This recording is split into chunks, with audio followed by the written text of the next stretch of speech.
This is breaking news.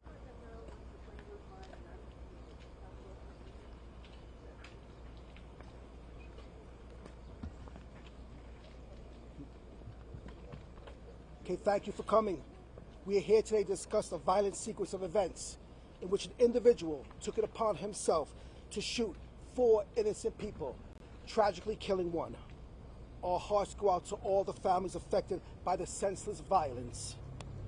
The shooter in these connected incidents used an illegal scooter that did not have a license plate to move from one location to the next. Despite the difficulties this presented, our investigators were able to pull video of the shooter. The image was sent to the smartphone of every NYPD officer using what is called a critical message. A mobilization was also called in order to marshal our resources and flood the area. As it became clear that these shootings would be carried out by the same perpetrator, I immediately held an emergency conference call with all of our top executives, including Chief of Department, Chief of Patrol, and the Detective Bureau. Armed with an image of the suspect, our officers fanned out across Queens, focusing on the main thoroughfares. Shortly after 1 p.m., officers from the 103 and 113 precinct spotted the shooter on his scooter and took him into custody without incident near 94th Street, confines of the 103 precinct. A firearm was recovered inside the scooter. The 9mm pistol had an extended magazine. Given the violence this individual was willing to carry out, I want to extend my deepest thanks and gratitude to all the men and women in the NYPD who came together to apprehend him. From our officers on patrol to the various detective squads, our specialized units, and to our leadership in the field. You were relentless in your work, and I know we are all so grateful that this person is no longer on our streets. I will now turn it over to Chief Joe Kenny to share details about this ongoing case. Thank you, Commissioner Caban. Good afternoon. My name is Assistant Chief Joseph Kenny from the Detective Bureau. I'm going to discuss 5 incidents that occurred in the confines of the 7-5 precinct in Brooklyn and 4 incidents that occurred in the confines of the 102 precinct in Queens. The investigation into these incidents is active and ongoing. The information I'm going to give is preliminary. I will not be providing the victims' names at this time, as notifications are still being made to family members. Incident number 1, at approximately 11:10 a.m. at the northwest corner of Ashford Street and Arlington Avenue, in the confines of the 7-5 precinct in Brooklyn, an identified male Hispanic, 21 years old, was shot 1 time in the left shoulder. He was transported to Brookdale Hospital. He is not in likely condition. He will survive. 1 9mm shell casing was recovered at this location. Detectives from the 7-5 precinct responded to the scene with patrol. As they began to process the scene, they came across video that shows a male Hispanic approach our victim from behind on a scooter, raises his hand 1 time, and fires 1 time, striking our victim. Incident number 2, 17 minutes later, at approximately 11:27 hours a.m., in the confines of the 102 precinct in Queens, we received several 911 calls of a male shot in front of 108-19 Jamaica Avenue. When officers respond to this location, they discover a male shot 1 time in the back. The victim has been identified as a male Asian Pacific, 87 years old. This victim was transported to Jamaica Hospital, where unfortunately he did not survive his injuries. 3 9mm shell cases were recovered from this scene. The perpetrator was described as a male on a scooter, firing at a nail salon on Jamaica Avenue. Incident number 3.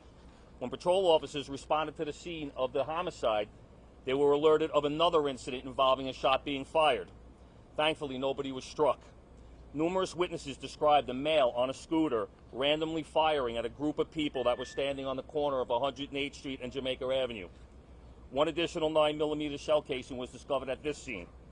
After firing this round, the perpetrator fled on his scooter northbound on 108th Street toward Hillside Avenue. 8 minutes later, at approximately 11:35 hours, another victim was shot on the corner of Hillside Avenue and 126th Street. This male is a male Hispanic, 44 years old. He was shot 1 time in the face with the bullet striking him in the cheek. He was removed to Jamaica Hospital, where he's listed in critical condition. Once again, 9mm ballistics evidence was recovered at this scene. Incident number 5, less than 1 minute later, at 11:37 hours a.m., another male was shot at 134th Street and Jamaica Avenue. Officers responded to the scene and discovered a male Hispanic, 63 years old, with a single gunshot wound to his right shoulder.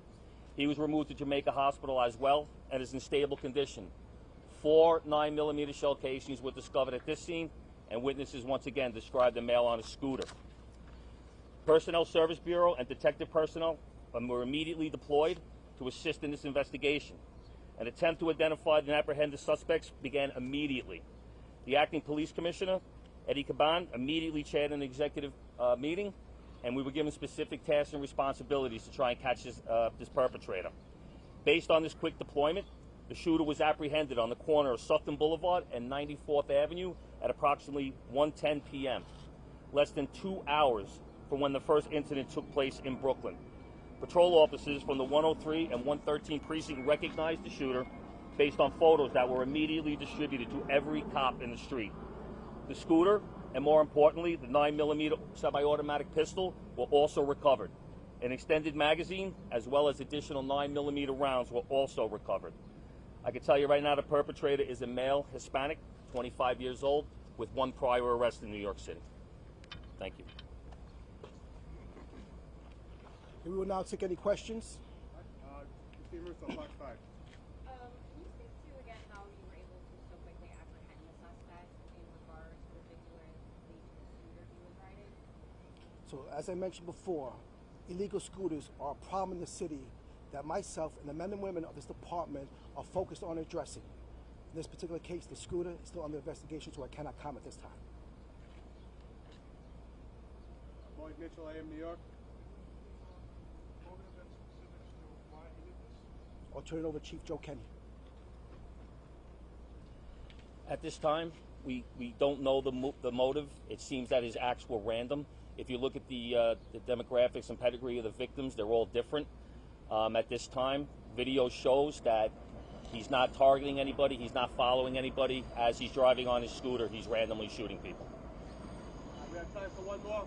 I'm going to go to Melissa, Colorado from WNBC. Did this gun have a serial number, or was this a ghost gun? As of right now, we have not found a serial number on the gun. We're trying to determine whether it's defaced or possibly a ghost gun. We don't have that at this time. That'll come out later on in our investigation. All right, thank you very much, everybody. Give me 1 second. 1 second. I'm going to give everybody a shot of the gun. I'm going to give everybody a shot of the scooter who needs it. Right. Are you going to send those out too? As we usually do. This has been breaking news.